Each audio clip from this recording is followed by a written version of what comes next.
September was always going to be a busy month, both for individual competitions and team events. However, I was still out there filming for you, and in tonight's video this is a summary of what we've been up to through September 2018.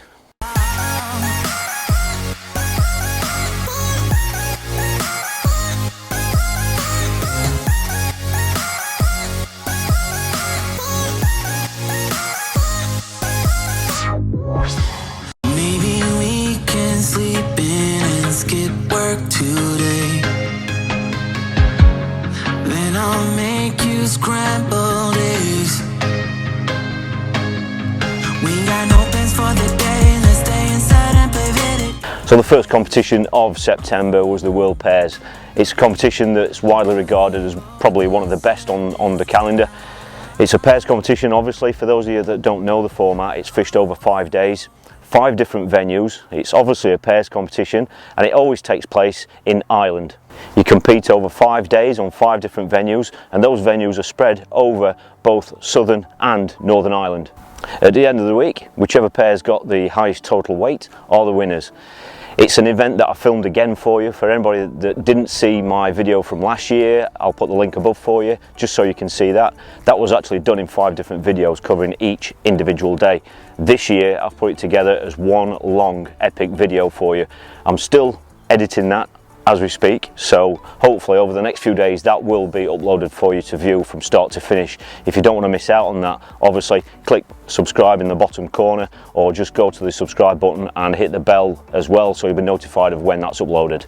However, this evening I have got some footage from day one for you, so I did keep a bit of a diary throughout the week, like I say, a video diary of what happened, how it fished and how our progress went throughout the week with myself and my partner for the competition, who was Richie Hull. So this is the video diary of day one of this year's World Pairs.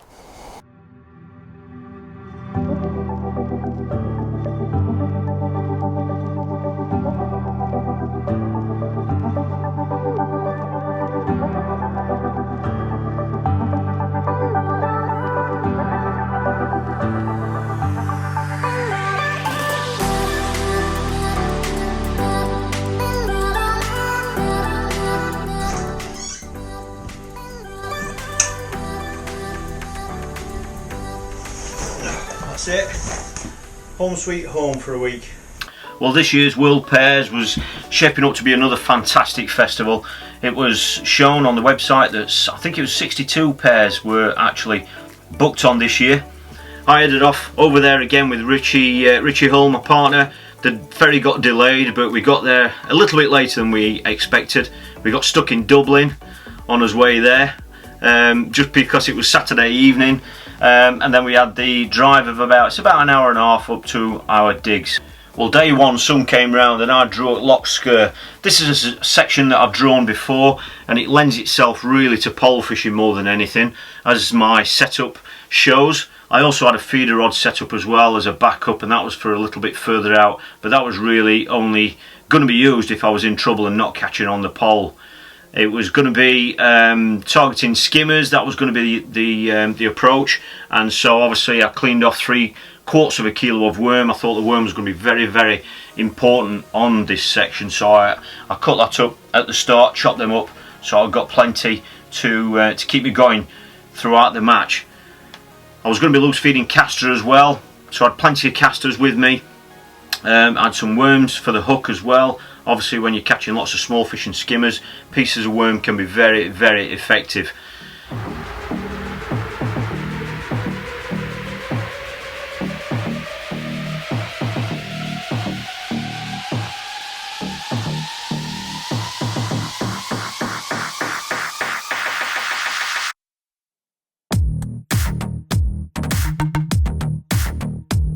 It looked like there was some rain forecast, so everything was covered up, but I decided to feed the pole line at the start. I fed with 4 balls of ground bait. That was the mix of Pro Natural Bream and Pro Natural Dark. I cupped in 4 balls on that 13 metre line. It was a rare occasion that I actually got the chance to use the Nemesis again. It's a fantastic pole, I love using it. So I put 4 balls in at the start, and my initial plan was to go straight over that. they kept coming, and because the fish was so small, I decided to feed a 5 metre line as well. This was just obviously, if I could catch those smaller fish at 5 metres, I'd be able to rack up an even bigger weight of them, obviously because it was shorter. So I kept small balls of ground bait with chopworm and castor in, just kept them going in at 5 metres. But I was into fish pretty much straight away on that 13 metre line. Like I said, there were small fish. It was only about 5 feet deep, and I was, you know, sometimes I was catching with castor, other times small pieces of worm. But I just kept fish going in the net. But it never really felt like it was getting stronger after I cooked in that initial ground bait.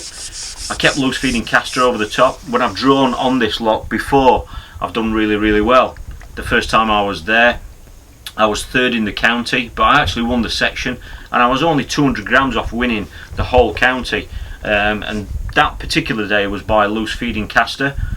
I actually found I could catch a better stamp of fish by loose feeding castor as opposed to feeding balls of ground bait.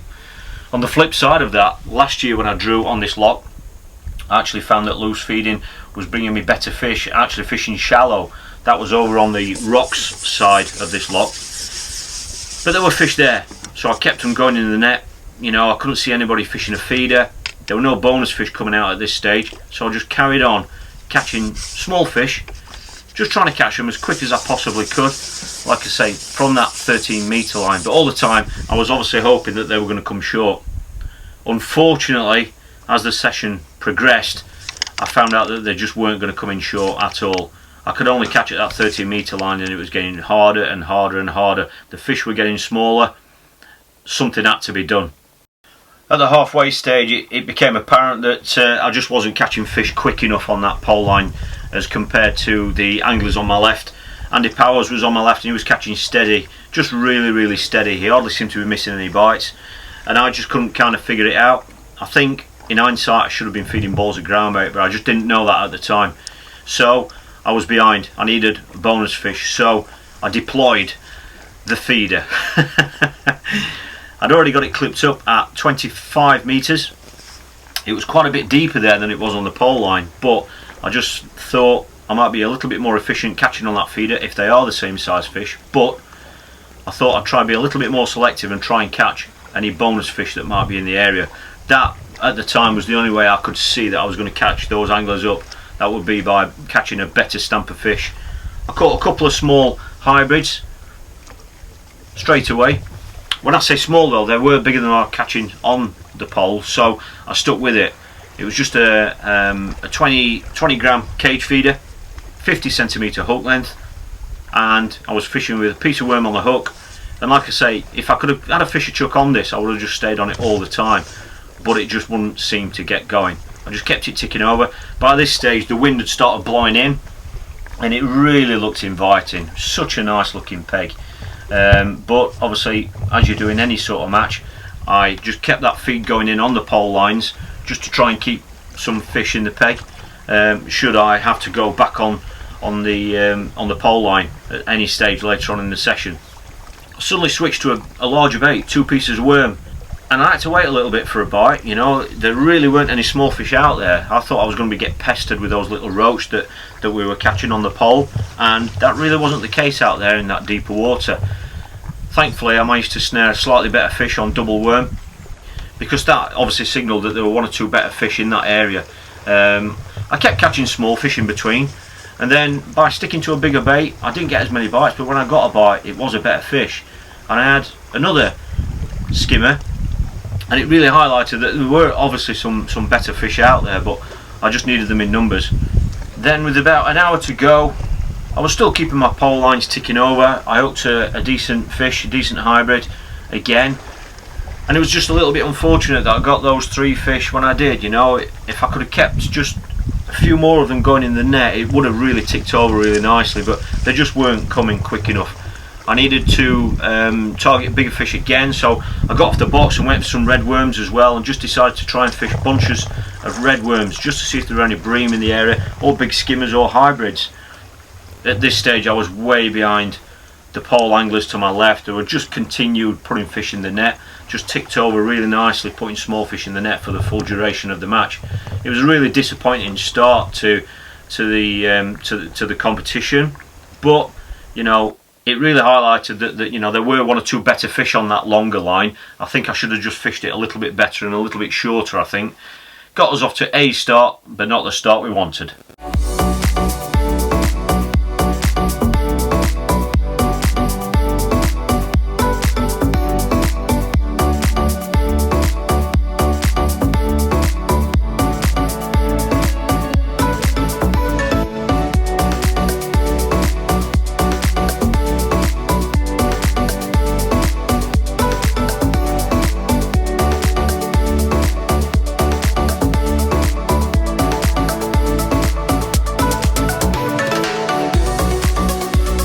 It was a very frustrating start to the competition, but that was only day one. And as we all know, in weight competitions, you're never really out of it, you know, because you never know what's going to be coming later on in the week. So if you don't want to miss that video when it gets uploaded, please hit subscribe. Now, whilst it's been a really busy month, I've still had loads and loads of questions coming in from you guys about questions relating to my fishing and a lot of the events that I'm involved in. So next up tonight is the Q&A slot, answering some of the questions that you've been asking.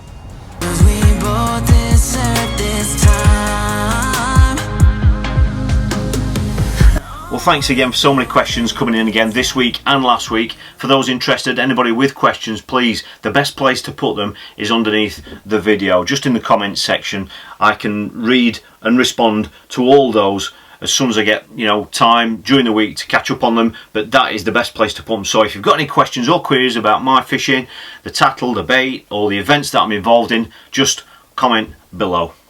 So a few of the questions that I've picked out for tonight really revolve obviously around feeder fishing, and the first one is about feeding.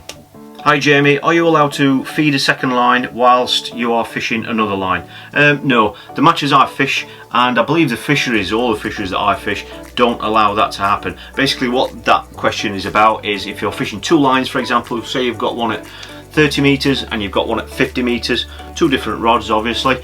What that basically means is whilst you're fishing your 50 metre line, for example, you're not allowed to feed your 30 metre line. That is just it. I believe it's a fishery rule wherever we go, but certainly the events I compete in, that is not allowed.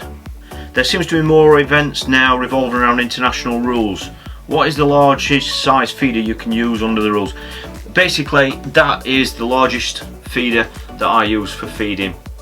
Under international rules, the largest feeder that you can use is 5 centimetres by 7 centimetres. Simple as that. So that is the only feeder that I use anywhere. So even when it's not international rules, if I'm going to be putting a volume of bait in, like with the feeding rod that a lot of you have seen me doing my videos, that is always the largest size feeder that I use, purely because I'm just more familiar with it, and it means I'm obviously, you know, I'm used to using it when I do go in matches that stipulate you've got to adhere to international rules.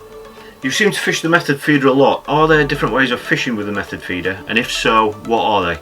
I think what that basically means is we all see that there are different forms of method feeder fishing. Now I'm guilty of skipping over a lot of the details, I know I am, and it's something that I've picked up on over the last few weeks. So in all future videos I'm going to do my very best just to kind of not skip over those details that I assume a lot of people already know. I appreciate there are so many anglers out there, they're all at different levels.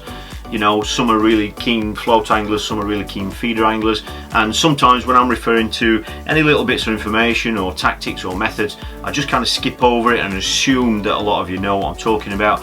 I know that's not the case, and I will do my very best in all future videos to kind of explain a lot of that. This question really revolves around the different types of method feeder. I've got a selection here, and basically what it means is there are some method feeders. It's the term method feeder, that's the term that's causing a little bit of confusion sometimes, because there are different sorts of method feeders, as we know. We've got some that are just open, and we've obviously got feeders that have got sides on them as well, you know, and they are for different purposes, different occasions, different scenarios. And you know, a lot of the time when I'm saying I'm fishing with a method feeder, or I have fished with a method feeder, I really ought to explain exactly what type of feeder it was. So I will make a point of, you know, detailing that in all future videos. But the two main styles of method feeder that I use when I use the term method feeder are the open type feeder, which is that one there, and the one which has basically got sides on it. It's simple as that. That's the best way to describe it. If I describe it in that terms, it's probably the best way of doing it. Obviously the one with no sides on it, the bait can, as it breaks down the pellets or the ground bait, it can actually just almost melts onto the bank, if you want to call it that, onto the lake bed, okay? Whereas the one with sides on, it keeps all the pellets contained, all right? So that basically means if you're leaving it in for a really long time, then the one with sides on can be a really great feeder to use, purely because all the pellets are going to stay contained within the feeder, and obviously your hook bait should be right in the middle of that, you know, and you can, you know it's like in winter, sometimes you're sat waiting 20 minutes for a bite. These are ideal feeders for that kind of scenario. So in all future videos, like I say, I will not assume that everybody knows exactly what I'm talking about as regards fishing the method. I will be a lot more specific for you. Next question was about Hallcroft. Jamie, will you be fishing the Feeder Masters Winter Pairs again this year? Yes, I will. I've already registered our interest with Lee Kerry to fish it again.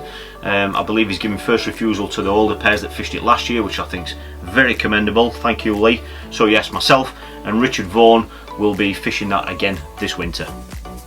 Jamie, do you ever think you've bitten off more than you can chew as regards balancing work, commitments, fishing and videos? Yes, all the time. It's just the way I am. It's the way I am. I've been like it all the way through my life. If I don't set targets, if I don't set goals, I won't achieve them. Not because I would never achieve them anyway, it would be I would just never get off my backside and do anything to achieve that goal. By making myself targets to achieve certain things, that's the only way I can do it. So yes, I do often think I've bitten off more than I can chew, but thankfully, you know, whilst my job is quite demanding while I'm there, I'm out of the house 11 hours of the day at work. The plus side of my job is I don't have to work weekends, so I can always kind of bank on the fact that I've got Saturday and Sunday at my disposal, and it also means when I leave my job, when I lock that door and pull that shutter down and come home, I don't have to think about it again until I go back in again. You know, it's not the kind of job where I've got a work mobile phone that's ringing all the time, or I've got customers ringing up, or I've got work to do when I get home. It's not like that. So when I've got my time, it is my time. So that allows me to just manage my time the way that I think is best effective. Please keep those questions coming in. Like I said, the best place to send them in is in the comments section below each video, so please just pop them in there and I'll do my very best to answer you as soon as I possibly can, either on the keyboard in a reply to your comment, or I'll stick it in one of the videos so that everybody can view it. Some of the questions that I've had this week as well have been really around the Feeder Masters final at Bow Beach. I was over the moon to get to that final again this year, purely because I had so few chances at trying to get in it. I had a very fortunate day at Southfield Reservoir which secured my place in that final, and I've got to openly admit that even whilst I was still on the bank for that competition, I kind of turned around to my dad who was there and I said, look, it's going to cause some problems this, just purely because I just knew at that stage I just wasn't going to get time to go down and practice, and as it turned out that kind of cost me. But I did film a little bit of the trip for you. So we eventually arrived at Bow Beach early on the Saturday morning after a puncture on the way there, but here is just a bit of a video diary of the day and the whole weekend just for you to see.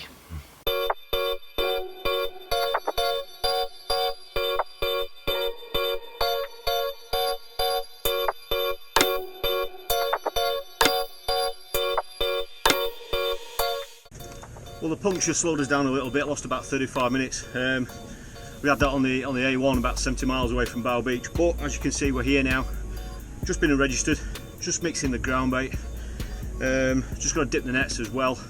Dad's already in there having a cup of tea, so I'm going to mix the ground bait now, just soak some worms out, so I'm ready to go as soon as I've drawn.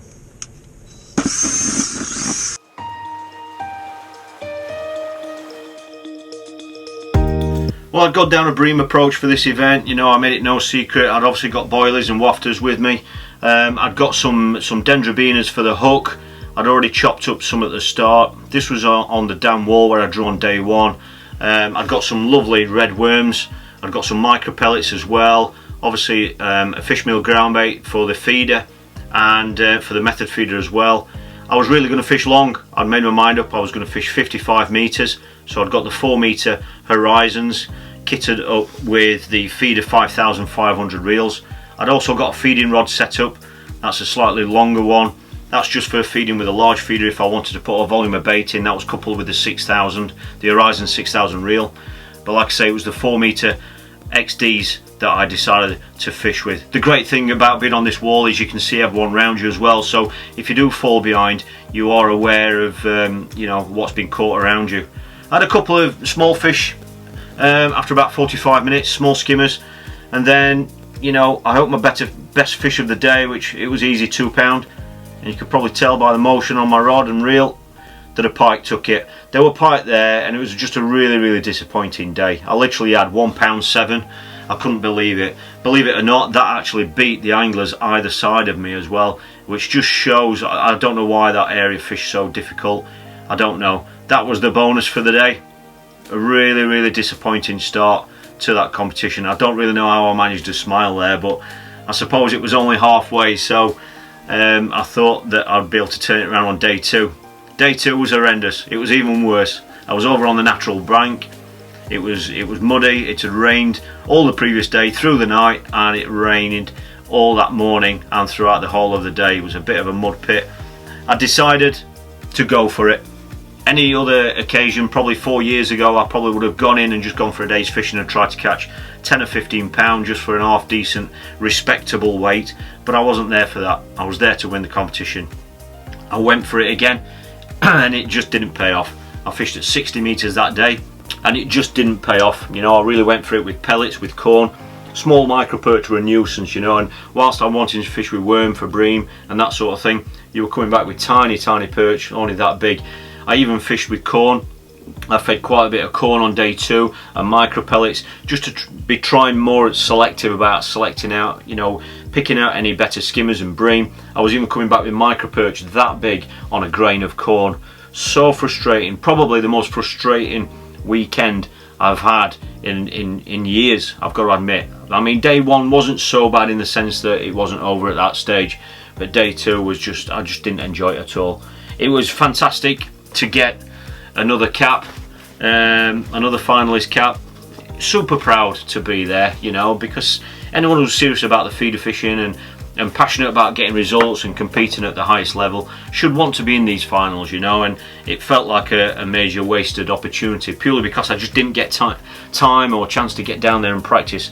That is certainly a massive issue that I need to sort out for all my competitions next year.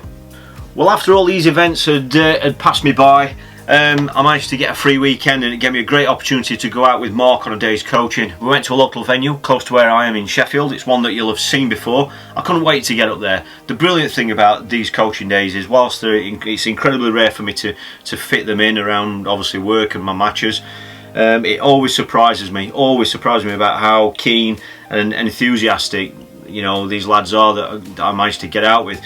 It just reminds me of how I was when I had a coaching day with Dean Barlow, you know, 5 or 6 years ago or whatever it was.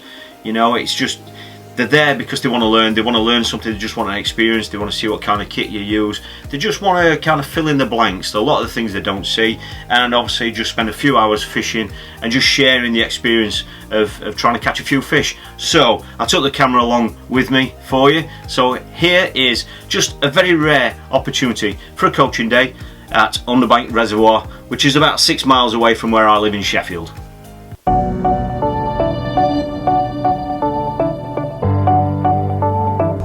Hi, what can I get for you? Good morning. Can you just get a bacon roll with brown sauce and a coffee, please? Nice one, thank you. Cheers.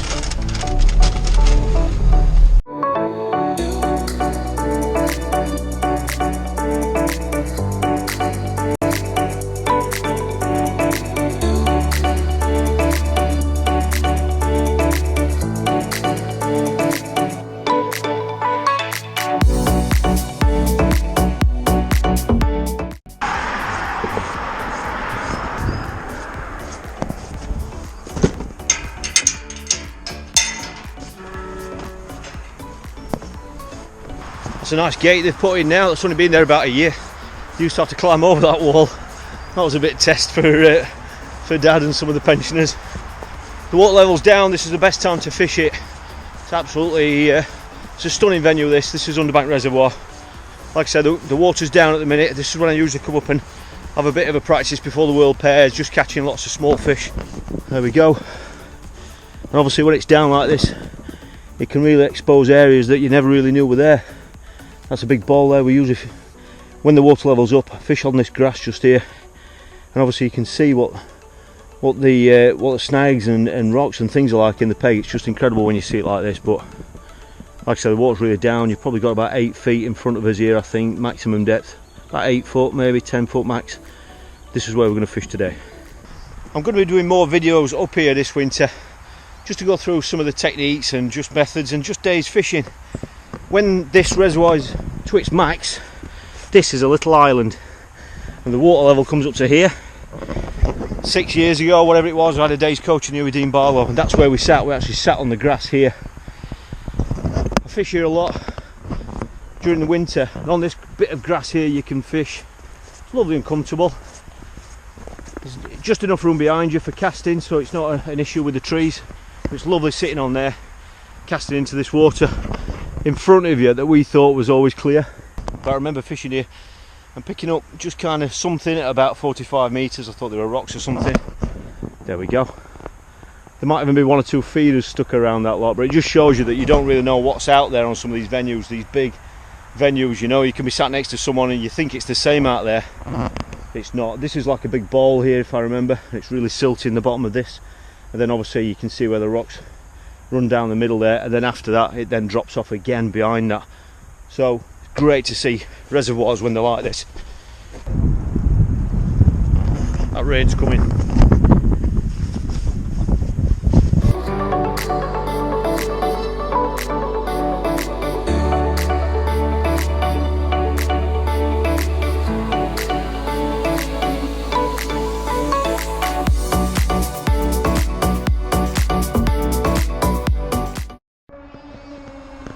Well, I said it can be lovely and quiet here. Some days you come up here and you've got it all to yourself, it's beautiful, but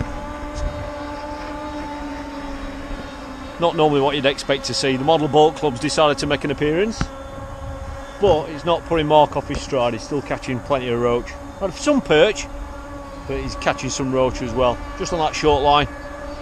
But yeah, that line's just ticking over really nicely now. Beautiful stamp roach. Well done as well. Yeah, that was a quick bite. It's only just gone in, and as you can see, it's really technique. The fish have been there all day. You know, they keep drifting off. We have to keep overweighting the mix and doing little tweaks and stuff like you do. He's on a metre tail now as well, and yeah, they've been there all day. It's one of them typical examples that every time you change something, you kind of get a bite or have a quick run of fish, and you know, it's that's why we carry so much different kit.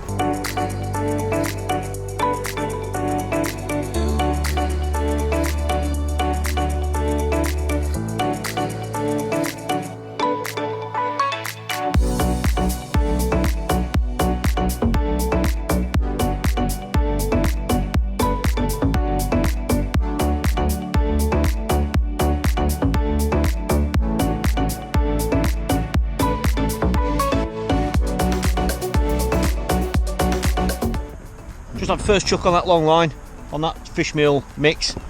There you go, 2 pieces of worm, super match hook. Size 14 I think it is we're using. Lovely looking fish. Let's hope there's some more out there waiting for Mark, because it's his turn now. I've just given him rod back and look what's happened. 2 pieces of worm on a size 14 hook.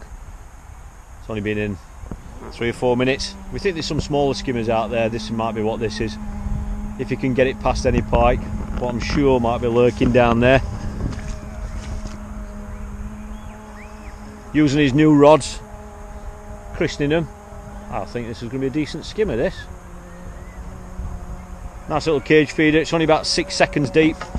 Oh, beautiful, look at that.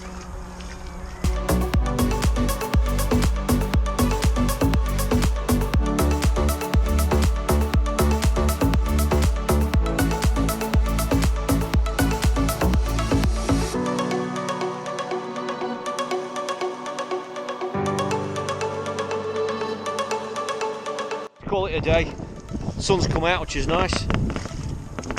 It's ended up with quite a few fish. Just so we've been messing about a little bit, talking and chatting like you do. There's been loads of fish there. Ended up not missing many bites. Been quite efficient with turning bites into fish. Had some lovely roach. We had to go along for some skimmers, but we had a quick run. Quite clear to see what the bonus fish is in there. We have, yeah, it's been a very sociable day. We've had a few visitors. There we go, lovely net fish. And everyone's a swimmer. That's it. It's full of fish. Like I say, we're having a bit of pike trouble, aren't we? Yeah. As well, which hasn't helped, but yeah, it's been another cracking day. Like I said, the sun's come out now. The boats have gone. Look at this, he's got it to himself. Stunning scenery, fantastic venue.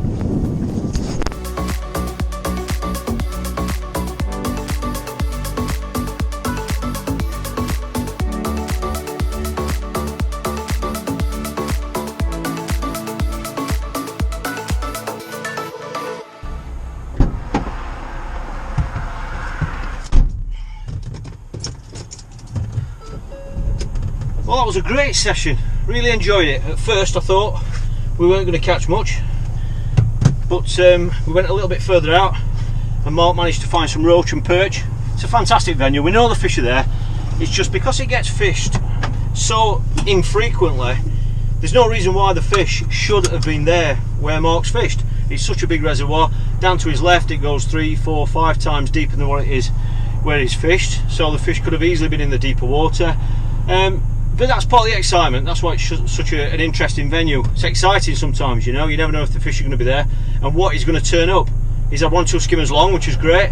I honestly expected him catching more skimmers on that longer line, but obviously that coincided with when the boats came on and that sort of thing. So maybe, I don't know if that was a coincidence or whether, you know, those boats did obviously unsettle the fish and move them out wherever. But they never came back if that was the case anyway. So that's it. It's been a lovely session. I hope you've enjoyed seeing the venue. This is a venue where I want to do more videos on in future.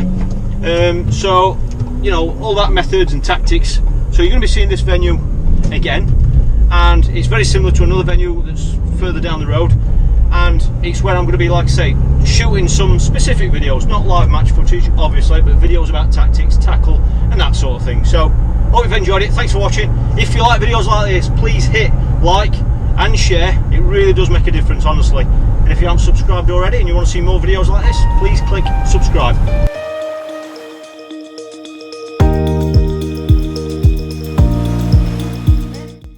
Well, September's been another fantastic month. It's been really busy. There have been some ups and some downs, but that's fishing.